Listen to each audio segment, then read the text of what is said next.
Your next YouTube short is going to go viral. I used 5 main strategies to come up with viral video ideas. There are 5 hidden settings that YouTube doesn't tell you about. The exact formula that top creators use to get over 100 million views a video. Are you tired of this? Because I'm tired of it. Viral advice, it's everywhere. Change this setting, post at this time. Oh, I analyzed 100-something hooks and these are the 3 that'll always blow you up. You could be falling for advice that isn't necessarily just bad.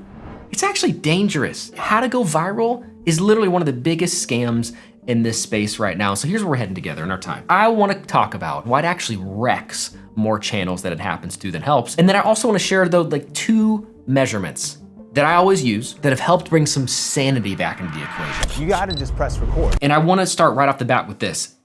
Why it's a scam is because it assumes that the goal is going viral. Wanting virality so bad often means we forget what comes attached with it, which a lot of us don't even think through. We just think about the initial hit of waking up and checking the phone or looking at the analytics, and things are crazier than they've ever been. I wanna talk about the real costs at stake that nobody's out there putting in these how to go viral tutorials to help you, because there's enough of the nonsense out there and you deserve to have it planned or at least have information about this thing you're trying to pursue. So let's talk about it. The first misconception about going viral is that it actually changes your life. It doesn't. And to explain this, I thought, hey, why don't I talk to somebody who's actually gone viral multiple times so they could speak to the experience firsthand, but also someone with longevity on the platform, like who's earned a gold play button and who is still in the game. So I called my buddy Nick. If I just asked you this question, ready? What did going viral change, if anything?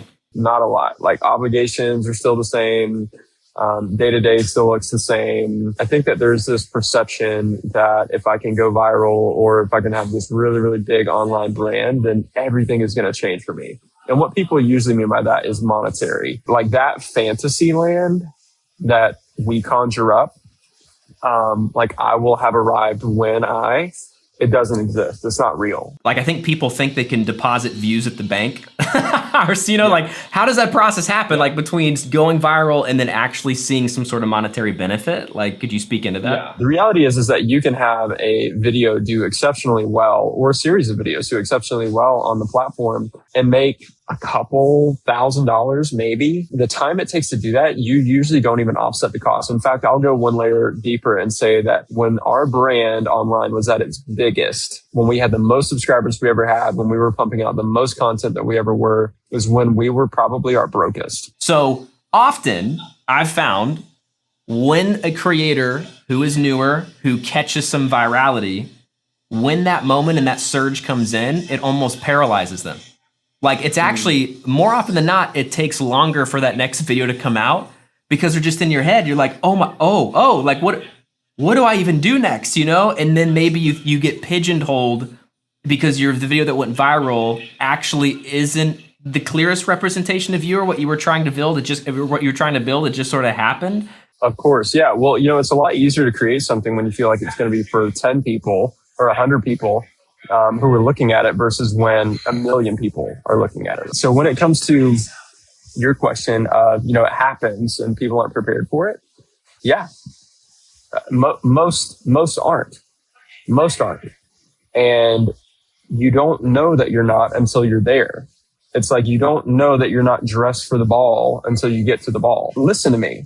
I really hope in the next 30 days, 60 days, 90 days, that you will have a string of videos go extremely viral on your channel. That is my hope for you, because I want you to get to the other side of it. And I want you to see that it is nothing that you thought it was going to be. What have you learned is a better strategy? Like what's a better pathway? What have you seen work? Almost like if there's a bulletproof plan, right? Like what would you put together for someone who's listening? What would you encourage their next step to be? The number one thing that I see rob the joy out of people creating is they start to let metrics or success dictate what they should or shouldn't do on their channel. You need to decide in your heart, not in your brain.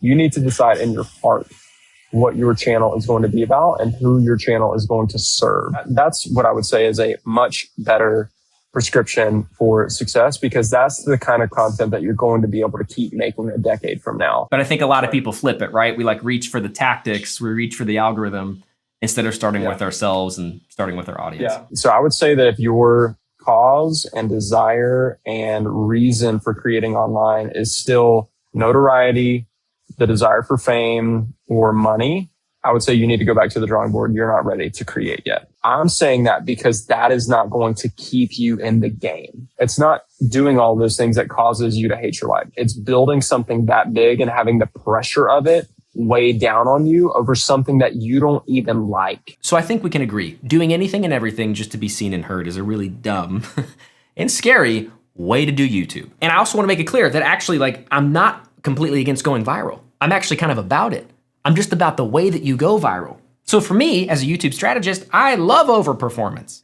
I'm actually like paid to get people videos that do better than normal. Like, I just measure it differently. There's two maxims I want to share with you that you could write down on a sticky note. You can keep it next to your workstation, but these are going to give you sanity back. The first one is viral for me, VFM, viral for me. I love this measurement because this is you versus you. Because a lot of us, to be honest, are comparing ourselves not only to the people in our niche, but to all creators anywhere, everywhere.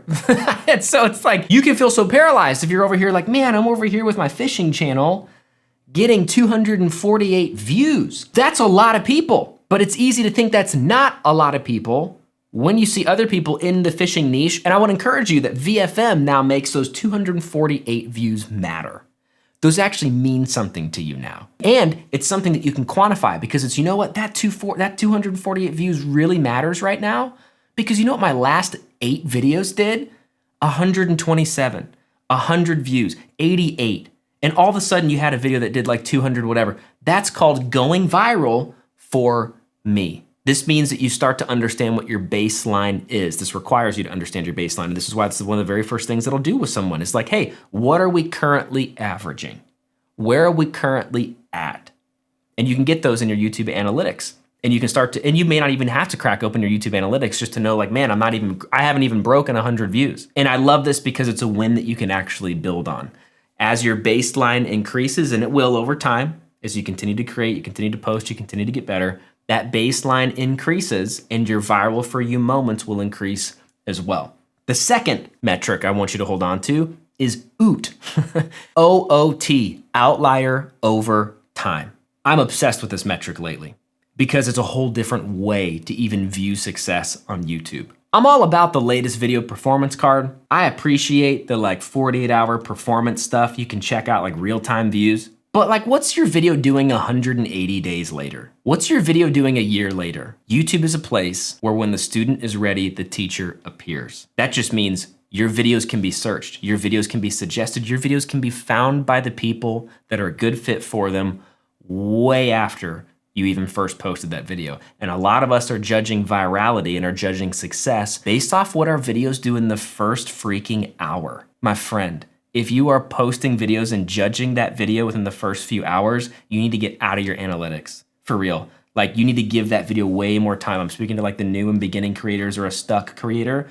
The best thing you can do is get out of the analytics, give that video time. There's a couple examples right here. You can see this is a video currently at just over 3,000 views, but the video was posted like over 300 days ago. And so you can see like in the gray bar there, that's like the typical performance. And you can see the blue line is what the views are doing. And so it took 185 days to Outlier. We had a second increase, 223 days. And then just recently, 320 days later, we're back up and overperforming again. Outlier over time. Here's another example. This one's even longer, over 1,000 days.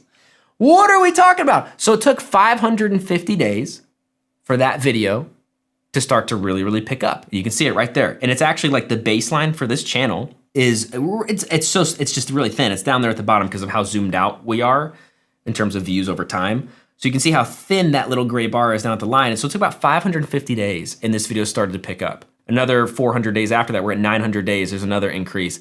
Just over 1,000, there's another increase.